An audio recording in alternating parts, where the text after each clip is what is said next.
Share বাজারে বিনিয়োগের একটা পদ্ধতি আছে যেটা অনেকের কাছেই বেশ রহস্যময়, তাই না? হ্যাঁ, একটা ব্ল্যাক বক্সের মতো। Quant investing. হ্যাঁ, ঠিক। নামটা শুনলেই অনেকে একটু ঘাবড়ে যান। আসলেই কি ব্যাপারটা সেরকম জটিল, নাকি এর পেছনে অন্য কিছু আছে? দেখুন, আজকের এই আলোচনায় আমরা চেষ্টা করব এই কোয়ান্ট ইনভেস্টিং পদ্ধতির গভীরে যেতে। মানে এর আসল আইডিয়াটা কি, সুবিধা অসুবিধাগুলো কি কি। আর এটা সাধারণ বিনিয়োগ থেকে ঠিক কতটা আলাদা সেটা বোঝা। লক্ষ্য থাকবে তাহলে এর মূলনীতি, ঝুঁকি কমানোর কৌশল, আর একজন সাধারণ বিনিয়োগকারীর জন্য এটা কতটা কাজের সেটা সহজ করে বলা। ঠিক। তাহলে প্রথমেই আসি, এই কোয়ান্ট ইনভেস্টিং আসলে কি? এটা কি কোনো গোপন ফর্মুলা টাইপের কিছু, যা দিয়ে বাজারকে হারানো যায়? না না, দেখুন, ওভাবে ভাবলে ভুল হবে। এটা কোনো গোপন ফর্মুলা বা শুধু ফিউচার প্রিডিক্ট করার মডেল ঠিক তা নয়। তাহলে এটা আসলে বিনিয়োগের কিছু মানসিক মডেল বা নিয়ম কানুনকে একটা স্ট্রাকচারের মধ্যে ফেলা, যা ডেটা আর যুক্তির ওপর নির্ভর করে। যেমন একটা উদাহরণ দিলে ভালো হয়। ধরুন, ওয়ারেন বাফেটের মতো বড় বিনিয়োগকারীর তো কিছু নিয়ম আছে, তাই না? কোয়ান্টে সেই নিয়মগুলোকেই মানে কোড বা ফর্মুলার মাধ্যমে খুব ডিসিপ্লিনডভাবে প্রয়োগ করা হয়। ও আচ্ছা, মানে হিউম্যান এলিমেন্টটা কম। হ্যাঁ, মূল উদ্দেশ্যই হল আবেগ, নিজের পছন্দ অপছন্দ এইসব বাদ দিয়ে একদম নিয়ম মেনে ব্যবসার আয়ের সম্ভাবনা মানে আর্নিংস পোটেনশিয়ালটা দেখা। ইন্টারেস্টিং। কিন্তু অ্যাক্টিভ ফান্ড ম্যানেজমেন্ট তো অনেক দিনের চেনা পদ্ধতি, যেখানে ফান্ড ম্যানেজার নিজের বিচার বুদ্ধি দিয়ে কল নেন। হ্যাঁ। তাহলে মানুষ এখন কেন এই নিয়ম ভিত্তিক কোয়ান্টের দিকে ঝুঁকছে? অ্যাক্টিভ ম্যানেজমেন্টের কি কোনো সমস্যা আছে? ভালো প্রশ্ন। দেখুন, অ্যাক্টিভ ফান্ড ম্যানেজমেন্টের কিছু চ্যালেঞ্জ তো আছেই। যেমন ফান্ড ম্যানেজারের নিজের বায়াস মানে পক্ষপাতিত্ব সিদ্ধান্তে প্রভাব ফেলতে পারে। ঠিক। সবসময় একরকম পারফর্ম করাটাও কঠিন হয়, আর ফিও তুলনামূলকভাবে একটু বেশি থাকে অনেক সময়। আচ্ছা। অন্যদিকে কোয়ান্ট মডেল যেহেতু একদম নির্দিষ্ট নিয়মের ওপর চলে, এটা বোঝা সহজ, আর ব্যক্তিগত আবেগের প্রভাব মানে প্রায় থাকেই না। এই স্বচ্ছতা আর ডিসিপ্লিনের জন্যই কি এটা জনপ্রিয় হচ্ছে? একদম। এই কারণেই তো উন্নত দেশগুলোতে, ধরুন আমেরিকায়, প্রায় ৫০-৬০% ইনভেস্টমেন্ট এখন প্যাসিভ বা কোয়ান্ট ফান্ডিংয়ের মাধ্যমে হচ্ছে। ভারতে কি অবস্থা? ভারতেও এই চলটা বাড়ছে। আগে হয়তো ৩% ছিল, এখন সেটা বেড়ে প্রায় ২০% হয়েছে, আর মনে হচ্ছে ভবিষ্যতেও আরও বাড়বে। তার মানে কি এই পদ্ধতিতে সফল হতে খুব বেশি আইকিউ লাগে? মানে খুব বুদ্ধিমান হতে হবে, অঙ্ক জানতে হবে? মজার ব্যাপার হলো, এখানে বুদ্ধিমত্তার চেয়েও বেশি জরুরি হচ্ছে মানসিক স্থিরতা, মানে ইমোশনাল কোশেন্ট বা ইকিউ, আর ঝুঁকি সহ্য করার ক্ষমতা। সেটা কেন? কারণ ভাবুন, যখন বাজার পড়ছে, হয়তো আপনার পোর্টফোলিওর ৬০% লোকসান দেখাচ্ছে, তখন ওই মডেলটার উপর ভরসা রেখে শান্ত থাকা এটা সহজ নয়। ঠিক, খুব কঠিন। এখানেই আসল পরীক্ষা। নিয়ম মেনে চলার মানসিকতাই আসল, শুধু বুদ্ধি দিয়ে হবে না। ঝুঁকি ব্যবস্থাপনার কথা যখন উঠলই, কোয়ান্ট পদ্ধতিতে এর গুরুত্বটা ঠিক কতটা? শুনেছি নাকি লাভ বাড়ানোর থেকেও মূলধন বাঁচানোর ওপর বেশি জোর দেয়া হয়। একদম ঠিক শুনেছেন। কোয়ান্ট পদ্ধতিতে ক্যাপিটাল প্রোটেকশন বা মূলধন রক্ষা করাটা একটা প্রধান লক্ষ্য। বড় ধরনের লস এড়িয়ে চলাটাই ফোকাস। তার জন্য কি করা হয়, মানে কৌশলটা কি? এর জন্য মাল্টি অ্যাসেট অ্যালোকেশন ব্যবহার করা হয়, মানে বিনিয়োগটা বিভিন্ন ধরনের সম্পদে ভাগ করে দেওয়া।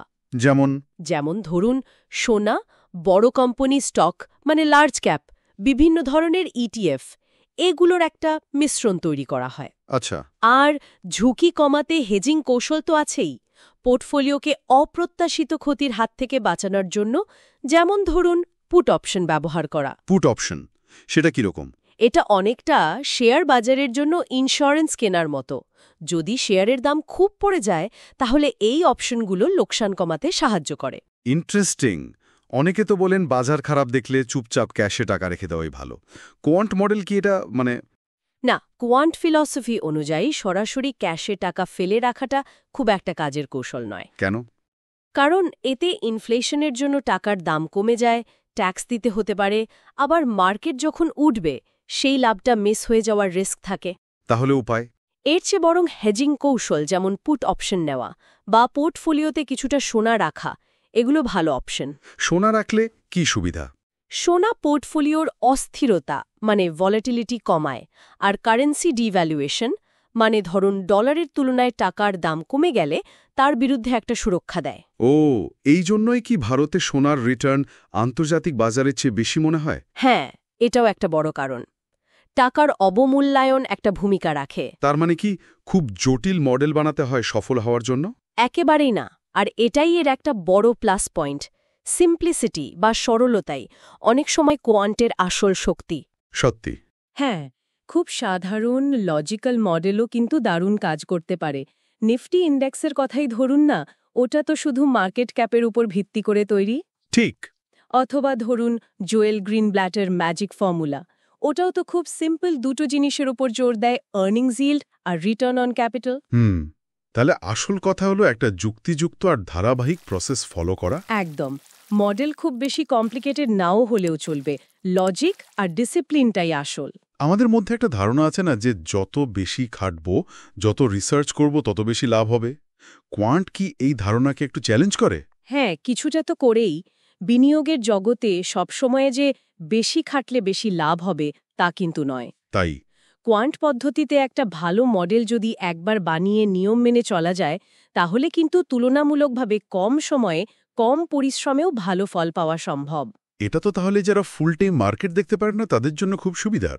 অবশ্যই সেই সব পার্ট টাইম বা রিটেল ইনভেস্টরদের জন্য এটা বেশ ভালো অপশন হতে পারে, কারণ এখানে ব্যক্তির চেয়ে প্রক্রিয়াটাই বেশি গুরুত্বপূর্ণ। সবকিছুরই তো একটা উল্টো দিক থাকে। কোয়ান্ট মডেলের কি কোনো সীমাবদ্ধতা বা রিস্ক নেই? মডেল কি ফেল করতে পারে না? অবশ্যই পারে, আর অতীতে হয়েছেও তো। LTCM মানে লং টার্ম ক্যাপিটাল ম্যানেজমেন্টের ঘটনাটা তো বিখ্যাত। হ্যাঁ, শুনেছিলাম। ওটা কি হয়েছিল? ওটা একটা বিশাল ফান্ড ছিল, খুব জটিল মডেল আর অসম্ভব লিভারেজ ব্যবহার করেছিল। শেষ পর্যন্ত বিরাট লোকসান হয়।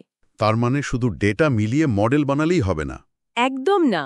মডেলটা কেন কাজ করছে তার পেছনের যুক্তিটা মানে লজিকটা বোঝা খুব জরুরি। শুধু ব্যাক টেস্টিং বা ডেটা ফিটিং করলে হবে না। আজকাল তো এআই বা আর্টিফিশিয়াল ইন্টেলিজেন্সের খুব চল। কোয়ান্টের ভূমিকা কি? AI ডেটা অ্যানালাইসিস বা প্যাটার্ন খুঁজে বের করতে দারুণ সাহায্য করতে পারে, এটা ঠিক। কিন্তু এটাকে মানুষের বিচার বুদ্ধি বা অভিজ্ঞতার বিকল্প ভাবাটা ঠিক না। মানে পুরোপুরি এআই এর ওপর ভরসা করা যাবে না? আমার মতে সেটা বেশ ঝুঁকিপূর্ণ হতে পারে, কারণ বাজার তো শুধু ডেটা দিয়ে চলে না। মানুষের আচরণ, সেন্টিমেন্ট, এগুলোরও বড় ভূমিকা আছে। AI এখনো ওগুলো ঠিকঠাক ধরতে পারে না। তাহলে আজকের আলোচনা থেকে আমরা যে মূল বিষয়গুলো পেলাম সেগুলো যদি একটু গুছিয়ে বলি। হ্যাঁ, নিশ্চয়ই। প্রথমত, কোয়ান্ট ইনভেস্টিং কোনো ম্যাজিক নয়। এটা ডেটা নির্ভর, নিয়ম মেনে চলা, আবেগ বাদ দিয়ে বিনিয়োগের একটা পদ্ধতি। ঠিক। দ্বিতীয়ত, এখানে সফল হতে ব্রিলিয়েন্ট হওয়ার চেয়েও বেশি জরুরি হল মানসিক নিয়ন্ত্রণ বা ইকিউ আর নিয়ম মেনে চলার ক্ষমতা। একদম। তৃতীয়ত, লাভ বাড়ানোর চেয়ে লোকসান কমানো আর মূলধন বাঁচানোটা বেশি গুরুত্বপূর্ণ। তার জন্য মাল্টি অ্যাসেট অ্যালোকেশন আর হেজিং কাজে লাগে। হ্যাঁ। আর চতুর্থত, খুব সাধারণ যুক্তিসম্মত মডেলও কিন্তু দারুণ কার্যকর হতে পারে। সরলতাই শক্তি। একেবারে ঠিক বলেছেন। এটা অ্যাক্টিভ ম্যানেজমেন্টের একটা খুব ভালো বিকল্প হতে পারে, বিশেষ করে যারা একটা ডিসিপ্লিন প্রসেস ফলো করতে চান। আর এখানেই হয়তো একটা প্রশ্ন রেখে যাওয়া যায় সবার ভাবনার জন্য। কিরকম? ভবিষ্যতের বিনিয়োগের দুনিয়ায় এই ডেটা, অ্যালগোরিদম আর মানুষের অভিজ্ঞতা, ইনটিউশন, এগুলোর মধ্যে ব্যালেন্সটা ঠিক কিভাবে হবে? তথ্য আর প্রযুক্তি তো বাড়ছেই, কিন্তু শেষ পর্যন্ত কোনটা বেশি কাজে দেবে সিদ্ধান্ত নেওয়ার ক্ষেত্রে? এই অ্যানালিটিক্যাল ক্ষমতা নাকি বহু বছরের অভিজ্ঞতা আর প্রজ্ঞা? এটা সত্যিই ভাবার মতো প্রশ্ন।